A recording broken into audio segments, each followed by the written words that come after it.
Thanks, Bob. Good morning, everyone. Just obviously like to draw your attention to the number of co-contributors to this talk. It's quite considerable. There's one particular name there highlighted in white who has been a pioneer and an inspiration in this story for a very long time and a major focus of this talk. He has been a colleague of mine for 28 years and has been a major driver in this particular story, so that's a major focus of this. When I first went to the Philippines, one of the things I wasn't quite prepared for and overwhelmed me a little bit was the number of kids, the number of children. It was quite remarkable.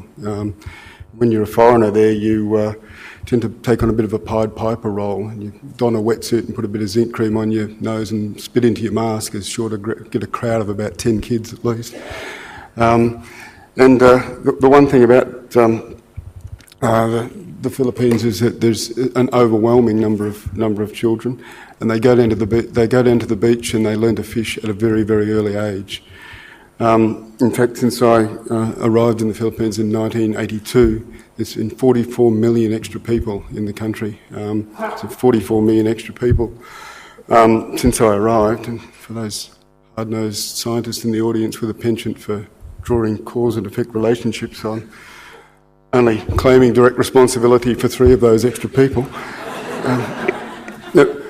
One of the obvious things about this particular subject is the population, the children are part of the environmental challenge, but they're also an enormous part of the potential solution. Some of these kids will make a difference in their lifetime, and particularly those ones that encourage others and mobilise others to make a difference. Look at this photograph of these kids, 8-year-old kids. It's taken in 1937. I realised last night it was taken 8 years after the photograph Terry showed yesterday morning of Maurice Young on his honeymoon at Low Isle, so it's a fairly old photo. One kid in this audience that probably did make a bit of a difference in his lifetime. It's Angel Alcala, my colleague. He's made a remarkable contribution throughout his life. In PhD at Stanford under the great Walter Brown. He's the Philippine expert on Philippine frogs and lizards and so forth. And as you'll hear today, a remarkable person in the world of marine reserves. He's made, as I said, an inordinate contribution to this story. Why set up reserves? Why have we gone along this path? Do I have to kill that?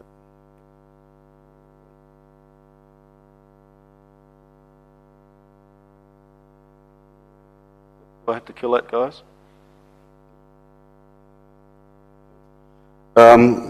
Why implement reserves? Conservation of species, ecosystems, bioregions.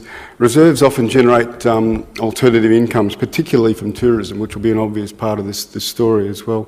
And they can generate benefits relatively quickly. But one of the main reasons Angel started the program a long, long time ago was not actually specifically for conservation reasons, it was actually for fisheries management. The idea that reserves will build up spawning stocks of targeted fish, eventually become net exporters of propagules and adult fish, and have fishery benefits by essentially connecting with the outside and helping fisheries in the long term. Whoa, that doesn't look too good. Okay, you're not seeing that on your screen, so go to plan B here, I think. So they're the major, and I stress that number 2 was the major reason Angel set up these reserves in the first place, and I'll come back to that when we talk a little bit about the implementation of them. I'm going to talk about the central Philippines. I can't quite see what's going on the screen. Back. Can everyone still hear me? Quiet up. Yes? No? The central Philippines. The story starts at this island, a wonderful little coralline island called Sumilon in 1973. The 2 islands I'm going to talk a lot about initially, where a lot of this work started in the early 70s and 80s, Sumilon and Apo in the central Philippines. Sumilon was established in 1970 and Apo in 1982, although officially, legally became a reserve in 1995. It's Apo Island. The type of the reserves themselves are physically remarkably small. Sumilon Island is 3/4 of a kilometre long, Apo Island is 1/2 kilometre long. But in terms of the proportion of the fishing area for those local fishing communities, it's quite substantial, 25% and 10%. There are not too many places in the world that were willing to give up that now, let alone in the 70s and 80s. So they are a substantial proportion of the fishing area available to the local fishing communities. And both of those islands have in excess of at least 100 artisanal fishers using fishing gears like, whoops, sorry. Go back, yes. Traditional fishing gears, traps, hook and line, spear, gill nets and so forth. We're going to talk a little bit about some underwater visual census data and some fisheries data, the types of information that was used to go to the people and try and convince them that these things were worth a go. The first question biologically is if you've set up a no-take area, a reserve, whether you get more fish and bigger fish. And whilst that might seem a rather trivial question to many people, it ain't. You've really got to convince people of that basic step. And I'll just very quickly run through those 4 different islands. They're biomass of predatory fish, groupers, snappers, emperors, large predatory fish, exactly the same sorts of things we target on the Barrier Reef. They also target in the Philippines. And it's a pretty straightforward set of information, collected over about 27 years for the top 2 and about a decade for the bottom 2. But pretty straightforward. In all of those cases, we've virtually got data before the reserves were set up. We've monitored them through time. The 2 lines have diverged quite substantially, in fact. I'll just draw your attention to the fact that in some of those differentials between the protected and unprotected areas can sometimes be 5, 10, 15 times. I'll return to that because it's a really important point later on when you talk about export functions. And it's been replicated at 4 different islands. So it's reasonably convincing for the predatory fish. We also know a similar sorts of thing for the herbivorous fishes. This is some of Brian Stockwell's work, a different type of data. Brian went to 15 different reserves in the southern and central Philippines, all of different ages at one point in time, and collected information on the parrotfishes and surgeonfishes. And as you can see, quite substantial divergences as you plot against duration of protection. Again, very good evidence that these things produce more fish and bigger fish of different types and getting fairly large differentials between the closed and open areas. So, yep, they do produce more fish and bigger fish. Of course, the critical thing, if you want to talk to people about whether these things are going to be of any use at all in terms of fisheries management and in supplementing fisheries, you've got to have some sort of connection between the closed and open areas. And this is a slide I borrowed from Dave Williamson and Jeff Jones, and you'll see it a little later on. It's actually not the Philippines, it's the Keppel Islands, but never mind. Sorry. But it's such a good slide that it makes the point. If you protect an area, the fish build up inside it, you get the potential for adult spillover and the potential for larval connections, net recruitment of larvae. And I'd call those things spillover and recruitment subsidy. Oh, this is not working. Oh. I'm going to start that one. Is it going to start for me? Thank heavens for that. You got no idea. I've spent the last 28 years of my life counting fish underwater, and I'm reduced now to a cartoon, so never mind, to describe my data. But you all saw before the build-up of fish inside the reserve. We've also monitored for a very long time outside the reserve and monitored the build-up not only inside the reserve of targeted fish, but outside the boundaries gradients away from in abundance outside of the reserves, as evidence for the potential for connections between builds up large standing stocks, if you like, of targeted fish and connections with the outside. This is all based on visual census, but it's a reasonably convincing argument that fish do build up and they do tend to spill out and affect the outside areas. If you really want to know if marine reserves are spilling over, don't listen to an old has-been marine biologist with a slate and a scuba tank on his back. Go and look at the fishermen and see what they do, the fishers. And this is a photograph taken at Sumilon Island. This is the boundary of the reserve. Inside here is protected, outside is the open area. These guys are doing exactly what all fishers do all over the world. They're fishing the line. They know there's a heck of a lot of fish in there, and they know that there's higher catch rates in just near the boundaries of those areas. At Apo, we've actually monitored that and quantified that quite substantially. The dark columns are the areas, fishing areas near the reserve, the western fishing grounds and the northern fishing grounds, catch per unit effort, income per unit effort. In all cases, catch per unit effort, income per unit effort is highest, closest to the reserves. Again, reasonable good evidence that there's some sort of connection, some sort of spillover going on in that reserve. That's good. Technology. Of course, catch rates around the edges of islands are great, but what people really want to know is if you take away part of my fishing area, what's going to happen to my overall catch? Is it going to be more, less, or the same? That's really what people want to know in fishing groups. And we've monitored the catch at these two islands for a very, very long time. At Sumilon, as the biomass of fish in these reserves that were targeted by fisheries increased, the yield actually increased as years of reserve protection on the x-axis. At Apo, very similar build up to biomass. Not so much a clear pattern in terms of what it's done for yield, but the one thing you can say about that stuff is that the yield sure as heck didn't go down. And that's so it's a very critical point when you're dealing with local fishing communities and trying to convince them that these things have a benefit, particularly when there's extra benefits like tourism and so forth.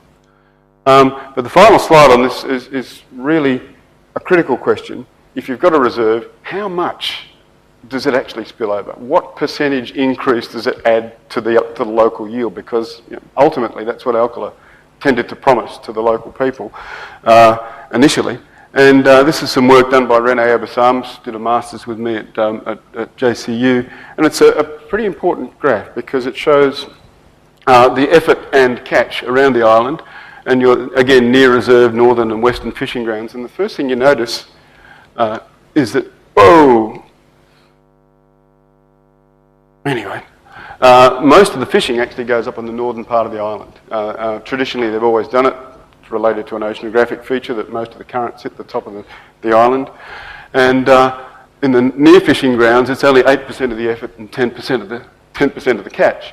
So that actually immediately puts an upper limit of how much the spillover is on about 10%. It's probably maybe 2 or 5%. It's not huge. Psychologically, it's very important because people see bigger fish and larger fish near the edges. But in terms of spillover itself, it's probably not even going to compensate for the amount of fishing area that's lost. So that sounds slightly negative, but it's pretty honest. That spillover is not going to compensate. It's not going to be the panacea in most of these things. This one down the bottom, given some of the work you'll hear about later on this afternoon, is actually a real possibility. It's certainly true. And I'll come back to that a little later on. What I want to do is get a little bit out of my comfort zone for the next 4 or 5 minutes and talk a little bit about the way these things were implemented.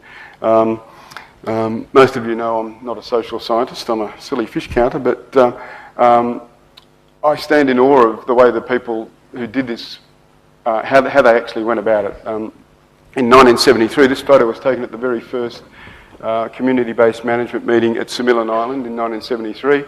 And Angel and his colleagues from the university went along to talk to the local fishing community at Sumilon.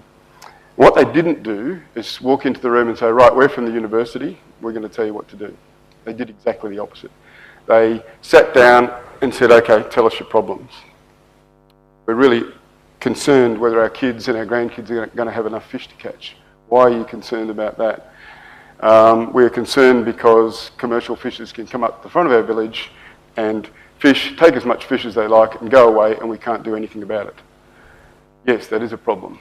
Have you thought about setting up local municipal law to stop them? Can we do that? I don't know. Let's give it a try. That sort of interaction between the local people and the social scientists and Angel and others led to a situation where they encouraged the people to set up a marine reserve at Sumilon. But social preparation, community organisation, environmental education, community empowerment, those sort of buzzwords that you all hear about. This guy here, he walks the walk as well as talks the talk. He does it. He was one of the real original people who did this, and that's the way they began it. They did it in such a fashion, and particularly at Apo Island. Particularly at Apo Island, where when I first went to the island, there was a little police station on the island with a couple of policemen with a couple of Armalite rifles to keep the commercial fishers away, and that was a very effective method, and it worked. The local people, the same sort of thing at Apo Island was done at the Sumilon Island was done at Apo Island, and it was done in such a way that the local people kind of always felt it was their idea, and when they did that, it had an ownership about it, a stewardship about it that is extraordinarily long-lasting, and it really has worked very, very effectively. Simple sort of things were set up in the management plan at Apo. Can't quite read it, but you can't dynamite fish, you can't go drive net fishing, you can't spearfish on scuba, you can't use cyanide, you can't use fine mesh nets. In the sanctuary, you can't fish, collect or anchor boats. Real simple stuff, extraordinarily effective. The local people set up a local marine management committee and eventually built a marine management centre, as you can see here, and an enormous amount of ownership and stewardship developed in that system. And it was done so brilliantly that it was never the idea of Alcala, it was always the idea of the local people. There are a lot of other people involved in this, Alan White in particular, I acknowledge, and many other people were involved. Apo Island these days is probably the poster child of community-based management of marine resources in the world. If you go there, and I encourage you to do so, there's a couple of resorts on the island. $100,000 of money comes into the island annually in tourism, another $35,000 in diving fees and so forth. Apologies for the people who've heard this story in my little corny line about the kids standing out the front of the Apo Island school, but those kids, my line is that they've never known a world without a marine reserve on their doorstep. Corny, I know, but it emphasises the intergenerational consistency of this method, and it really has worked and worked beautifully. This sort of method at Sumilon and Apo was continued at places like Salinog, close by Apo Island. It's become a little bit more sophisticated. There are trained community organisers put into the communities, alternative livelihoods, and dare I say it, even a thing called women's health, which is a politically correct euphemism for family planning in the Philippines. So it's not just setting up reserves. Now, I've just spoken mostly about Sumilon and Apo Islands. This is a map of the southern Philippines, the Bohol Sea. Sumilon and Apo became extraordinarily influential templates for a remarkable expansion of this sort of method in the Philippines. This shows 65 reserves in the southern Philippines. That number is actually 91, according to Rebecca Weeks' PhD thesis, which has just been handed in, so that it has been a tremendously influential template. And not just in setting up reserves, but in 1991, there's a thing called the Local Government Code established, and in 1998 strengthened by a thing called the Fishery Code, which basically gave local municipalities legal right to co-manage marine resources out to 15 kilometres. So they devolved responsibility for decision-making down to the local people at the coalface where things were happening. Similar sorts of things have happened in places like Chile, Indonesia and so forth. So it's a very common practice now to devolve that responsibility down. If you think I'm drawing a bit of a long bow and suggesting that Sumilon and Apo were really influential in that major change in the way marine resources are managed, this guy here, Angel Alcala, was the Minister for the Department of Environment and Natural Resources for 4 years. So he is a very influential character in all of this. Jump right ahead, and this is some of Rebecca Weeks' PhD thesis work. Just a tad under 1,000 of these MPAs exist today. I'll talk very briefly about some of this work. You can see the locations. Whoops, here, don't worry about it, guys. It's overlaid on a colour-coded area of bioregions of the Philippines from Ong et al. 2002. And the first thing that you notice is that there's an enormous concentration of these reserves in the central Philippines, where it all started, to the extent that when you look at the numbers, there's an enormous bias to those in the Visayan Sea. There's also, an enormous bias, sorry about this, in area in the Sulu Sea and the South China Sea because of these two very large reserves, Apo Reef as opposed to Apo Island, and Tubataha, which those two account for nearly 1,200 square kilometres of no-take zone. But you can also see from this that they're not particularly well designed as a systematic conservation plan, and I'm sure Bob will talk a little bit about that later on today, about trying to bring the world of bottom-up community-based management and kind of top-down systematic conservation planning, blend those together. Rebecca had a lot to say about that in her PhD thesis. Haven't got a lot of time to talk about it today. But it's a reserve network. The reserves are tiny. The median size is about 0.12 kilometres squared, well below many recommended sort of minimum sizes for reserves. The good news is that they're pretty well spaced. They're on a median distance of about 1 to 5 kilometres, which is really good news for potential connectivity and larval connectivity. I won't dwell on that, but just to summarise some of that information, it's clearly not a network that's representative for a conservation point of view, and there's a lot to do. Clearly, a lot of the reserves are remarkably small. The national objective of protecting 10% of the coral reefs, still well below that, about 2 to 3%. Many of the reserves are remarkably small. An enormous amount of the area is accounted for by two very large nationally protected reserves.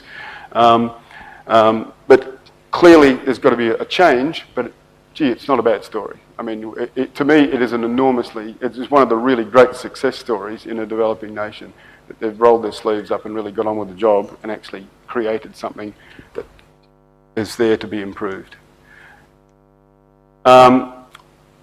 Finally, the recruitment subsidy idea. Brian Stockwell and a guy called René Abesamis, working with me, and Cesar Villanueva, have developed a larval dispersal model, coming back to this idea of whether they might do something for fisheries, because it's what Alcala promised in the first place.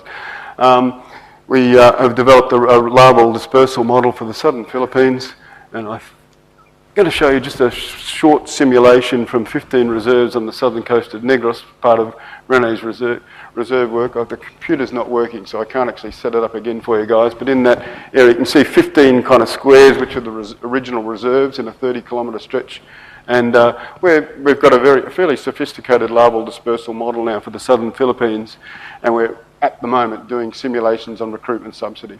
Just quickly, in those 15 reserves, in 30 kilometres, the ratio of open to closed area is about 6 to 1, and the ratio of biomass of predatory fish for open to closed is about 1 to 3. So is that right? Yeah, 1 to 3. So there's an enormously large differential in the amount of biomass inside those reserves, giving us an enormous potential for recruitment subsidy and supplementing those fisheries. Last slide, Bob. This young guy here, this was 70 years on from when this photo was taken. This was 1940. He's the guy who has made a bit of a difference in his lifetime. He has not just made a difference by going out there, he's mobilised people to make a difference themselves. This photo was taken about 2 weeks ago, standing out on the beach. It's Angel, with all the kids. And a story that started way over here at Sumilon Island in 1973 has come a long way. It came with a bit of a promise of do this and, I reckon your fishing yields will be better. We're still hopeful that will be true. We're still very hopeful that will be true. Some of the science and some of the social science and some of the political things that have happened have been very successful. But I guess the bottom line is that an effective network of these reserves is not really an academic exercise in coral reef conservation. It is, as Alcala always saw it right from the very first day, it's about food security. It's about food for the future of the kids. Very much. I